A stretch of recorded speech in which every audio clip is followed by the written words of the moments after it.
Okay चलिए सबसे important headline आशीष इन सब में से क्या दिया वैसे आपके हिसाब से? सबसे एक मिनट, आपने ऐसा सवाल उठाया तो एक बार नजर डाल लेते हैं। मॉनसून होगा? हाँ हैं? बच गए। नहीं क्योंकि देखिए जो मैं आज एक थीम लेके चल रहा हूँ वो है Bharat to triumph over India, ठीक है? हाँ। अच्छा अब ये पॉलिटिकल स्टेटमेंट नहीं है, बहुत लोग कहीं बार ना ट्रोल करना शुरू कर दें तो, क्योंकि यहाँ से वैसे वो भी एक फैक्टर है, लेकिन यहाँ से इकोनॉमी के दो बड़े ट्रिगर हैं, ठीक है? पहला ट्रिगर एक वो है जो ऑब्वियसली 4 जून को क्लियर हो जाएगा, वैसे बहुत हद तक क्लियर है। अगर आप प्रदीप गुप्ता जी को सुने 3-4 दिन पहले, उन्होंने कहा कि कोई इनको खास फर्क दिख नहीं रहा है 2019 से 24 के फेजेस में। तो पहला ट्रिगर तो ये होगा कि एनडीए थर्ड टर्म में आ रहा है। अब वो 25 सीटें ज़्यादा लेकर आए या 25 सीटें कम लेकर आए, उससे इतना फ़र्क नहीं पड़ता। वो सिर्फ एक हवा बनाने की बात होती है कि 400 चाहिए, 380 चाहिए, 370 चाहिए, 320 भी आ गई तो हो गया काम, ठीक है ना? गवर्नमेंट बननी चाहिए, मेन चीज़ ये। तो वो पहला ट्रिगर। और दूसरा ट्रिगर मॉनसून। वैसे भी एक चीज़ कहते हैं, तो 2 दिन पहले मार्केट में बड़ी रैली हुई थी कि मुंबई में जब पहली बारिश होती है तो मार्केट में बड़ी रैली आती है। ये एक पिछले 20 साल का एक ट्रैक रिकॉर्ड है, जब से मैं मुंबई आया मैंने नोटिस किया ये। और ये इस बार ये आया कि मॉनसून नॉर्मल रहेगा, प्लस टाइम से मॉनसून का आना और नॉर्मल रहना, ये दोनों चीज़ें अगर हो गई तो ये एक हमारे लिए एक बहुत बड़ा बोनांजा होगा। और इसमें एक चीज़ पर ध्यान रखें आप, रूरल डिमांड आप उठा के देख लीजिए मार्केट पिछले 1 साल का, ये मार्केट प्राइसिंग करने की कोशिश कर रहा है। एम देख लीजिए फॉर एग्जांपल, एस्कॉर्ट्स देख लीजिए फॉर एग्जांपल, ठीक है? आप सारे के सारे ट्रैक्टर से बड़ा कोई थीम नहीं है। ये शक्ति पंप, रोटो पंप, ये सब क्यों भाग रहे हैं इस तरीके से? और एक चीज़ देखिए, ज़्यादातर रूरल एक्सपोजर वाली कंपनियां क्या कह रही हैं, हमने कितने टाइम के बाद डाबर, मैरिको जैसी कंपनियों को डिस्कस करा है, जिनको हम भूल गए थे कि ये कंपनियां एग्जिस्ट भी करती हैं। इनने सब ने इस Q4 में अच्छे नंबर्स दिए हैं, ठीक है? हीरो मोटोकॉर्प सबसे ज़्यादा आउट परफॉर्मिंग 2 व्हीलर स्टॉक्स में से एक रहा हीरो मोटोकॉर्प की सबसे ज़्यादा डोमेस्टिक वो रूरल प्रेजेंस है। कोलगेट, डाबर, इन सब ने बात की है कि रूरल में एक अच्छी ग्रोथ दिख रही है। लीवर ने आगे बोला है कि पहली बार उनको रूरल मार्केट में रिकवरी के संकेत दिख रहे हैं। कोलगेट ने ये बोला है कि इस बार शहरों से ज़्यादा गाँव में ग्रोथ है। मतलब ये कितना बड़ा एक ट्रेड कोलगेट जैसी कंपनी के लिए जो ये बात बोल रही है। बर्जर पेंट्स, जिसने एशियन पेंट्स को आउट परफॉर्म किया है इस बार, वो कह रहा है कि इस बार रूरल में 13.9% के करीब की वॉल्यूम ग्रोथ रही है। श्रीराम फाइनेंस ने कहा है कि रूरल में बहुत अच्छी ग्रोथ है और एसेट क्वालिटी बहुत स्ट्रांग है। ये सिर्फ मार्केट के लिए नहीं, ये इकोनॉमी के लिए बहुत अच्छी चीज़ है। क्योंकि ठीक है, मार्केट देखिए चलता रहता है, कभी 5% करेक्ट हो गया, 10% करेक्ट हो गया।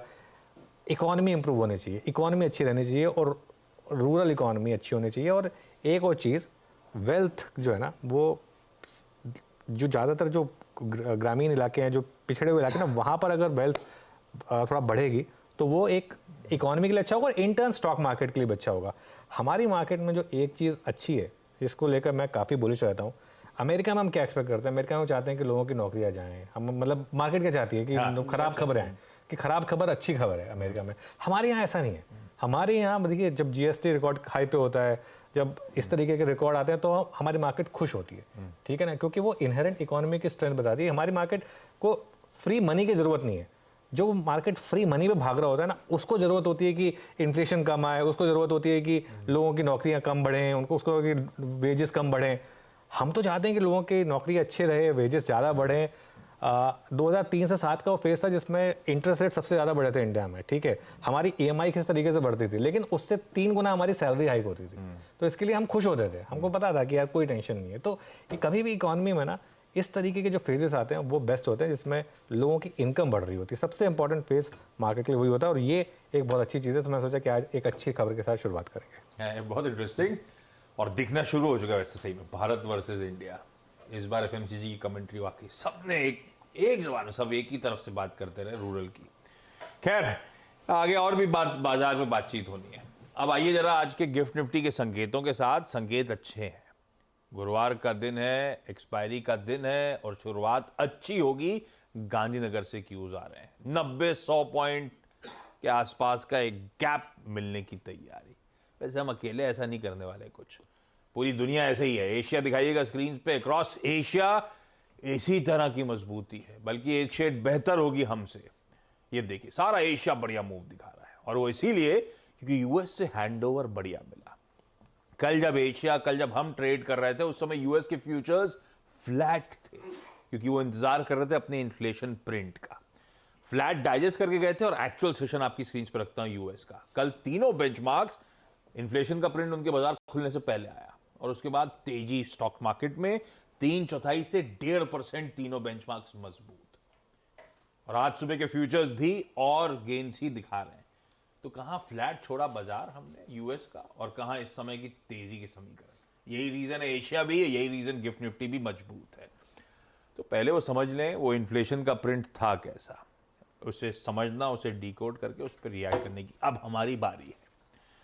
नीरज जी, वो इन्फ्लेशन का आंकड़ा, उसके अंदर का डोप, और उसके अलावा भी क्या करने दर पे कैसे हैं आज की ग्लोबल संकेत? दिख तो सब बढ़िया रहा है।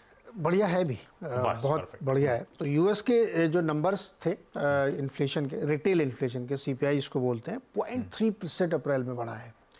तो रन रेट उम्मीद ऐसा लगा, डर लग रहा था कि 0.4% बढ़ेगा, लेकिन वो 0.3% बढ़ा है। बावजूद इसके कि पिछले महीने का ही जो WPI है, होलसेल प्राइस इंडेक्स होता है, PPI, वो ज़्यादा बढ़ा है, उम्मीद से ज़्यादा बढ़ा था। उसके बावजूद CPI हमारा नीचे आया यूएस का, तो बहुत इंटरेस्टिंग था। 3.5%, 4.5% के रेंज में अगर ये रहता है तो एक कंफर्ट जोन ये दे रहा है फिलहाल, क्योंकि ट्रेजेक्ट्री फिर नीचे की तरफ होगी। तो ये एक बहुत बढ़िया था। इससे मार्केट ने क्या क्यों लिया कि WPI ऊपर था लेकिन CPI हमारा नीचे आया है, तो रेट कट की उम्मीदें बढ़ती हैं। क्यों? उसके सपोर्ट में दो और फ्रीक्वेंसी वाले डेटा हैं जो इससे एकदम कोरिलेट करते हैं। रिटेल सेल्स की ग्रोथ गिरी है, अभी कल ही वो भी डेटा आया है। कंजम्पशन का डिमांड गिरा है। और इसके अंदर जब आप जाएंगे, जो इन्फ्लेशन बढ़ाने वाले 2-3 फैक्टर होते हैं, उसमें घरों की कीमतों में नरमी आई है 5.7 से, अब वो 5.5% हो गई हैं। इसके साथ ही जो नए व्हीकल्स हैं उनमें -0.1 से अब -0.4 हो गया है। और यूज्ड और कार और ट्रक जो वहाँ बहुत ज़्यादा महंगाई बढ़ाने वाले होते हैं, वो -2.2 से -6.9 हो गए। यानी लगातार उसमें डिक्लाइन है, इसलिए सस्टेन्ड बेसिस पे आगे जाने की संभावना है। तो जैसे ये नंबर आया, तुरंत लोगों ने अपना कैलकुलेशन लगाया और ये कह दिया कि अब 2 रेट हाइक की उम्मीद बन गई है। और फेड के गवर्नर साहब ने, चेयरमैन साहब, फेड चेयरमैन ने पिछले दिनों इन्होंने, बावजूद इसके WPI बढ़ा था, ये कहा था कि हमें तो लगता है नंबर मिक्स्ड हैं, हॉट नहीं है, इसलिए चिंता करने की ज़रूरत नहीं है। तो संकेत पूरे दिख रहे हैं कि 12 जून की कमेंट्री सॉफ्ट होगी और रेट कट के लिए माहौल फिर से बनेगा। अब पॉलिटिकल रीजन हो या जो भी हो, लेकिन कटेगा। इसका असर हुआ, बॉन्ड यील्ड नीचे आ गई 4.32 पे, डॉलर इंडेक्स 104 पे। तो सारी चीज़ें इन प्लेस हो गई। और ये रैली सिर्फ यूएस तक सीमित नहीं रही है, ग्लोबल मार्केट की रैली है। वर्ल्ड MSCI इंडेक्स 1% ऊपर है, स्टॉक्स 600 यूरोप का इंडेक्स से ऊपर है। सब जगह तेज़ी बनी है और IT ने उसमें डेफिनेटली लीड किया है। और S&P ने 5300 पार कर दिया, बहुत पहली बार ये हुआ है। और अब बहुत तेज़ी से वो उस तरफ जा रहा है जो शायद साल भर के टारगेट हमको लगता है पहले रेट कट से पहले पूरे होने की संभावना है। तो ये पूरे ग्लोबल मार्केट का सिनेरियो है। जापान का GDP आया था, वो लगातार चौथी क्वार्टर में नेगेटिव गया है, 0.5% नेगेटिव में। तो वो भी एक संकेत है एशियन मार्केट के लिए। लेकिन मुझे लगता है कि ग्लोबल मार्केट को अगर आप रीड करना चाहते हैं तो बहुत स्ट्रॉन्ग और तेज़ी वाला संकेत है। अब आपको चूकना नहीं चाहिए। ठीक है, चुनाव की चिंता मत करो, ज्यादा चिंता नहीं करने का। खैर, ग्लोब के हैंडओवर बहुत बढ़िया मिलता हुआ, अच्छी तेजी, अच्छा मूड बना हुआ है। हाँ, बस ये है कि अब फेड को मूव करने के लिए ये इनफ लीवर नहीं है, पर ये म्यूजिक टू ईयर्स जरूर है। यहां से ये ट्रेंड ऐसे ही चलता रहा तो तैयारी कर लेगा फेड भी। खैर, आज वैसे यूएस के दूसरा इंपॉर्टेंट रिपोर्ट, वो jobs related initial jobless claims के नंबर्स आएंगे कल सुबह, उस पर भी हम लोग चर्चा कर लेंगे। वो ऐसे ही भारत वर्सेस इंडिया से याद है देसी का जलवे, वो हल्दीराम बिकने के लिए खड़ा है। 7-8 बिलियन डॉलर के वैल्यूएशंस और दुनिया भर के इन्वेस्टर्स बी लाइन लगा के खड़े हुए। ये देसी के जलवे यार, प्रोडक्ट बहुत अच्छे उसके हल्दीराम के। लेकिन ठीक है, आइए अब जरा सा आज के अपन ने ग्लोब अच्छा हैंडओवर मिल गया, गिफ्ट निफ्टी बढ़िया संकेत दे रहा है। पर कल ऊपरी स्तरों से थोड़े से ठंडे पड़े भारतीय बाजार, वो 22,300 के आसपास, चाहे वो राइटर्स का जोन हो, एवरेजेस का जोन हो, वहीं से प्रॉफिट टेकिंग आई थोड़ी बहुत और कंसोलिडेट करा लार्जली सेशन। ये पिछले 2-3 जो आपने मिस आउट करा उस पर आप सेशंस की रीडिंग क्या है? हमारा पहले तो ट्रेड सेटअप कैसा लग रहा है आपको इस समय आप खड़े हुए थर्सडे के दिन, एक्सपायरी के दिन? बिल्कुल आशीष, वैसे एक चीज़ बताऊँ, आपने बात की ना हल्दीराम की। इंडिया में ना इतने डोमेस्टिक ब्रांड्स, जो लोकल ब्रांड्स है ना, वो इतने स्ट्रांग है। फॉर एग्जांपल अगर आप रतलाम चले जाएं, वहाँ पे गेलेडा करके एक ब्रांड है, वो सेव बनाता है, रतलामी सेव, ठीक है। तो अगर उसको अनब्लॉक डाल देना, वही आराम से निकाल लेगा अपने वैल्यूएशन। भारत में बहुत बड़े बड़े ब्रांड्स हैं, वैसे आई डोंट थिंक उन लोगों को खुद पता है कि हम उनकी वैल्यू कितनी है एक्चुअली, ठीक है। खैर एनीवे, वो एक अलग स्टोरी है। चलिए अब सेटअप पर आते हैं। ये सेटअप में एक चीज़ जो लगातार रही है, जितना एफआई शॉर्ट करते हैं उतना मार्केट रैली करता है। कल भी एफआईएस की हालांकि सेलिंग कम हो गई है, वो जो 6-7 हज़ार करोड़ की सेलिंग आ रही थी एफआईएस की, वो थोड़ी कम हो गई है। 2800 करोड़ के करीब सेलिंग आ गई, 3800 करोड़ डीआईएस ने बाय किया। इंडेक्स फ्यूचर्स में लेकिन अभी भी सेलिंग है, करीब 2000 करोड़ की सेलिंग है इंडेक्स फ्यूचर्स में। ये बाहर से आपके स्क्रीन पर लगातार एफआईएस की सेलिंग है, डीआईएस की बाइंग है, ये तो खैर अब हम यूज टू हो चुके हैं, ठीक है। इंडेक्स फ्यूचर्स में 1967 करोड़, ऑलमोस्ट 2000 करोड़ की सेलिंग, और स्टॉक फ्यूचर्स में 2800 करोड़ की सेलिंग, और विद इन इंडेक्स फ्यूचर्स दोनों में बराबर सेलिंग है ऑलमोस्ट। बैंक निफ्टी में 800 करोड़, निफ्टी में करीब 1150 करोड़ की सेलिंग है। और ट्रेंड अगर आप देखें लगातार 4-5 दिन का नेगेटिव ही रहा है ट्रेंड, लेकिन ट्रेंड से ज़्यादा इंटरेस्टिंग है लॉन्ग और शॉर्ट्स। अच्छा, अब लॉन्ग और शॉर्ट्स में मैं एक चीज़ बता देता हूँ, ये थोड़ी सी हमको एडजस्टमेंट करनी होगी अब इसमें। पहले जब हम इसको देखते थे लॉन्ग शॉर्ट को, तो उसमें इंडेक्स का जो लॉट साइज था वो उसके मुकाबले पर लॉट साइज हाफ है। तो अब जब हम इन कॉन्ट्रैक्ट्स को देखते हैं, 1.5 लाख लॉन्ग और 4 लाख शॉर्ट, अगर पिछले एक तरीके से देखा जाए तो 75,000 लॉन्ग और करीब 2 लाख शॉर्ट, ठीक है। तो जो चेंज है इसको भी इसी तरीके से देखें, थोड़ा एडजस्टमेंट लगेगी इसमें। इसके लिए मैं वो लॉन्ग शॉर्ट का चार्ट नहीं ले रहा हूँ, उसको हम एडजस्ट करेंगे, उसको हम एडजस्टमेंट करेंगे एक्सेल में, मैंने वीरू को ही बोला है, उसको हम एडजस्टमेंट करेंगे, उसको थोड़ा सा ठीक करेंगे ताकि like to like data present हो सके। अब टेक्निकली नेट शॉर्ट्स जो हैं, अब वो टेबल आएगी आपकी स्क्रीन पर, 15,000 लॉन्ग कम हुए, 16,000 शॉर्ट ऐड हुए। या तो परसेंटेज देखें, परसेंटेज तो नॉर्मल रहेगा, परसेंटेज वाइज हम 27 पर आ गए, लेकिन जो -245 है ना, ये हिस्टोरिकल एविडेंस अगर आप देखेंगे तो -122 है। हिस्टोरिकल एविडेंस है, जो हम हिस्टोरिकली कहते हैं ना 1.5 लाख शॉर्ट पे हम पीक होते हैं, वो उस हिसाब से, तो उसको उस हिसाब से आप देखें। लेकिन फिर भी 27% लॉन्ग, मतलब मार्केट में बहुत ज़्यादा शॉर्ट्स हैं अभी भी। इंडिया विक्स अभी भी 20 के ऊपर है।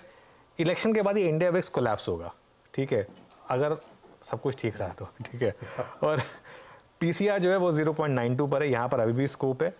एक चीज़ जो बस मुझे डरा रही है वो है बैन का आंकड़ा। बैन का आंकड़ा जो है बहुत ज़्यादा है, मतलब कल कितने ऐड हुए? कल 4 स्टॉक और ऐड हुए, बायोकॉन, ग्रैन्यूल्स, इंडिया सीमेंट और LIC हाउसिंग। और ऑलरेडी कितने? Balrampur Chini, Birla soft, GMR, Hindustan copper, Idea, PL, SAIL और जी 12, मतलब 11+1, ठीक है, पूरी टीम बन गई हमारी। और बैन से निकला नहीं कोई भी स्टॉक, तो थोड़ा सा मिड कैप मार्केट ओवरबॉट है, लेकिन लार्ज कैप मुझे लग रहा है अभी भी स्पेस है। ठीक बात, ये है आज का ट्रेड सेटअप। अब समझते हैं पहले तो अब निफ्टी की स्ट्रैटेजी। कल जहां से ठंडे पड़े थे, आज का गैप वहीं वापस ले जा रहा है। तो अब कितना चैलेंजिंग सिनेरियो है, अप्रोच क्या रखें, फिर क्या वॉच आउट करें, स्क्रीन पे समझ लिया। आज एक्सपायरी भी है, क्या करना है? देखिए, एक चीज़ है, कल निफ्टी भले ही हाई पर बंद नहीं हुआ था, लेकिन एक चीज़ अगर आप देखें ना, पिछले 3 दिन का निफ्टी का जो लो है वो प्रीवियस डे लो से 150-200 पॉइंट ऊपर है। तो उस हिसाब से एक बहुत अच्छी चीज़ है। अगर वही चीज़ कंटिन्यू करी, कल 22,150 का लो था, तो उसमें अगर आप 150 पॉइंट ऐड कर लें, तो आज अगर हम जहाँ खुले अगर वही लो रहा तो बहुत इंटरेस्टिंग होगा। एक ही जोन है वॉच आउट करने का, निफ्टी आज खुलेगा मेक और ब्रेक जोन में, और वो जोन बहुत छोटा सा है, वो है 22,285 से 22,334। 22,285 पर आपका 20 day exponential moving average placed है, जिसकी हमने बात की कि इसके ऊपर अगर बंद होने शुरू हुए तो करेक्शन ऑफिशियली खत्म होती है। और 22,334 आपका ऑप्शंस का जोन है, क्योंकि आज वीकली एक्सपायरी है। 22,300 का जो कॉल राइटर है वो 22,334 तक सेफ है, तो 22,334 के ऊपर, तो 22,285 से 22,334 का जो जोन है ना आशीष, ये मेक और ब्रेक जोन है। और इस जोन में आपको फ्रेश बाइंग नहीं करनी है, क्योंकि यहाँ फंसने का डर है। अगर मार्केट को गिरना है ना, वो इसी जोन से गिरेगा। लेकिन अगर इस जोन में नहीं गिरा मार्केट और इस जोन के ऊपर सस्टेन हो गया, क्योंकि इस जोन में प्रॉफिट बुकिंग पॉसिबल है। यहाँ पर मुझे लग रहा है जो स्विंग ट्रेडर्स हैं वो एक बार के लिए प्रॉफिट बुक करेंगे 22,285 से 22,334 के जोन में। लेकिन अगर आप 22,334 के ऊपर निकल गए, अच्छा इसका मतलब ये नहीं कि 22,335 आया और आपने बाय कर लिया, मतलब इसके ऊपर आप 15 मिनट टिक गए अगर 22,334 के ऊपर, तो इतनी बड़ी शॉर्ट कवरिंग होगी जो आपको एक बार के लिए 22,415 तक भी लेके जा सकती है 22,334 के ऊपर। तो 22,334 के ऊपर अगर आप टिके तो एक पॉसिबल है कि जो है इवन 22,415 पॉसिबल है। अगली लाइन प्लीज। तो इस चीज़ का आपको ध्यान रखना है, ठीक है। तो बाय जोन कहाँ पर है आपका? 22,200 से 22,250 किसी भी कारण से अगर आपको मिल जाए तो, और एक स्टॉप लॉस लगेगा 22,150 का। ये पहली अप्रोच है। या फिर दूसरी अप्रोच 22,334 के ब्रेकआउट का वेट करिए, 22,334 निकल जाए तो मोमेंटम वाले से ट्रेन में बस कूद जाइए उसके बाद, और उसमें फिर आप कॉल्स के थ्रू ट्रेड करें। उसके बाद आप कॉल्स के थ्रू ट्रेड करें, या तो 22,200 से 22,250 के जोन की वेट करें पेशेंटली, वो मिल जाए तो वहाँ पर एंट्री करें 22,150 के स्टॉप के साथ, या फिर आप वेट करें 22,334 के ब्रेकआउट का, उसके ऊपर 15 मिनट टिक जाएं तो 22,400 की कॉल, 22,450 की कॉल, जो भी आपको ठीक लगे उसके हिसाब से ट्रेड करें। लेकिन ट्रेड लॉन्ग साइड पर ही है, शॉर्ट साइड पर ट्रेड नहीं है, क्योंकि शॉर्ट साइड वाली ट्रेड प्ले आउट हो चुकी है। जो पिछले हफ्ते प्ले आउट हुई थी सेल ऑन रैली की ट्रेड, वो हमने अच्छे से प्ले की थी। अब हमारी ट्रेड जो है वो बाय ऑन डिप्स की है, और एक बार अगर 20 डेमा को हमने रिक्लेम कर लिया और उसके ऊपर बंद हो गए, वो ऑफिशियली करेक्शन का एंड होगा। उसके बाद मार्केट में फिर से एक बार ऑल टाइम हाई की जर्नी स्टार्ट होगी। बिल्कुल ठीक। ये है अब हमारा निफ्टी पे फ्रेश अप्रोच आज के ट्रेडिंग सेशन के लिए। निफ्टी बैंक थोड़ा सा भटका सा है, और निफ्टी के जो कॉन्स्टिट्यूएंट निफ्टी में मदद कर रहे हैं वो एक्स ऑफ बैंकिंग स्टॉक्स हैं। कोई रिलायंस परसों मदद कर रहा था, कोई लार्सन एंड टूब्रो परसों और कल मदद कर रहा था, कोई भारतीय एयरटेल जंप कर गया, कोई महिंद्रा एंड महिंद्रा मदद कर रहा था। ये सब बैंकिंग कॉन्स्टिट्यूएंट्स है ही नहीं। तो निफ्टी बैंक थोड़ा सा पस्त सा है। आपकी रीडिंग क्या कहती है निफ्टी बैंक को लेकर? क्या अप्रोच रखना है इस पॉकेट में? आज वैसे हो गया, एक्सपायरी का दिन कल खत्म इसके लिए। देखिए आशीष, इवन छुट्टी पे जाने से पहले, वैसे छुट्टी बोल रहा हूँ मतलब तब वो निफ्टी पे बातचीत हम निफ्टी पे बात कर रहे थे। बैंक निफ्टी पे ये व्यू था कि बैंक निफ्टी पे ट्रेड नहीं है। मैं अभी भी उस पर इंटैक्ट हूँ, क्योंकि बैंक निफ्टी में प्रॉब्लम क्या आ रही है, वो HDFC बैंक अभी भी स्ट्रगल कर रहा है। मैंने एक वो रील डाली थी HDFC बैंक के ऊपर, वो पंकज त्रिपाठी वाली, HDFC बैंक का इन्वेस्टर कैसे फील करता है। वो बोलता है कि मुझे लाइफ में ठहराव चाहिए, क्यों भागना है चीज़ों के पीछे, ठीक है। वो HDFC बैंक इन्वेस्टर अभी वही मामला है, बॉटम बन गया यहाँ पर, लेकिन अभी भी रैली नहीं है, ठीक है। टाइम करेक्शन, कंसोलिडेशन, ये रहने वाला है यहाँ पर। इसके लिए बैंक निफ्टी में वो मूव नहीं आ पा रहे हैं, तो इट्स बेटर कि आप बैंक निफ्टी में इंडिविजुअल स्टॉक्स को अप्रोच करें, ठीक है। क्योंकि बैंक निफ्टी में कोई ट्रेड नहीं है। हाँ, एक्सपायरी वाले दिन जैसे कल या परसों एक आध ट्रेड थी, लेकिन वैसे अदरवाइज बैंक निफ्टी में कोई ट्रेड नहीं है। आप इंडिविजुअल स्टॉक्स पर फोकस करें और स्ट्रॉन्गर स्टॉक्स पर फोकस करें। स्ट्रॉन्गर स्टॉक्स कौन से? कोटक। इस समय कोटक में अच्छी स्ट्रेंथ है, जब से नंबर्स आए उसके बाद कोटक में एक बॉटम बना। ICICI बैंक में रीजनेबल स्ट्रेंथ है। देखिए कल कोटक डे हाई पर बंद हुआ, जबकि HDFC बैंक डे लो पर बंद हुआ। ICICI बैंक कल डे हाई पर बंद हुआ। एक्सिस बैंक में रीजनेबल स्ट्रेंथ है, नंबर्स भी अच्छे थे एक्सिस बैंक के, और SBI। तो अगर बैंकों में आपको फोकस करना है तो आप ये कुछ स्टॉक्स पर फोकस करिए। और अगर बाय द वे मानसून अच्छा रहा और अगर ये गवर्नमेंट वापस आ गई ना, SBI आपको 1,000 रुपये का रेट हो जाएगा 2 महीने में, 4 डिजिट स्टॉक हो जाएगा। तो ये इन चीज़ों पर ध्यान रखें, आप इन पर फोकस करें। अगर आप इंडेक्स ट्रेडर हैं तो एक नंबर वॉच आउट कर लें, 48,038, 20 डे एक्सपोनेंशियल मूविंग एवरेज, यहाँ से करीब 400 पॉइंट दूर है। लेकिन क्या बैंक निफ्टी 400 पॉइंट कोई बड़ी बात नहीं होती। लेकिन दिक्कत वही है बैंक निफ्टी में इस समय कि एक आध स्टॉक के वीकनेस से ना बहुत इंपैक्ट आ जाता है। तो इसके लिए मैं थोड़ा सा उसको इसको फोकस में रखने वाला हूँ। बिल्कुल ठीक है, और बिल्कुल सही कह रहे हो SBI के। आप पिछले 3 दिनों से आवाज़ के टॉप कॉल्स में SBI शुमार हो रहा है, और समीकरण सही रहे तो ये बढ़िया बड़ी तेजी की तैयारी कर रहा है। आप पे रखिएगा। खैर, ये निफ्टी बैंक के इंडिविजुअल कॉन्स्टिट्यूएंट ज्यादा important rather than Nifty bank पे कुछ स्ट्रेटेजी बनाने से।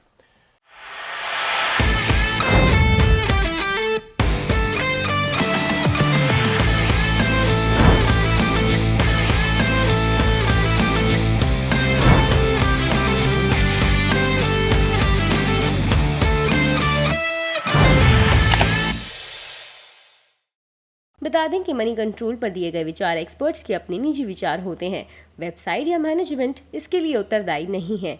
यूजर्स को मनी कंट्रोल की सलाह है कि कोई भी निवेश निर्णय लेने से पहले सर्टिफाइड एक्सपर्ट की सलाह लें।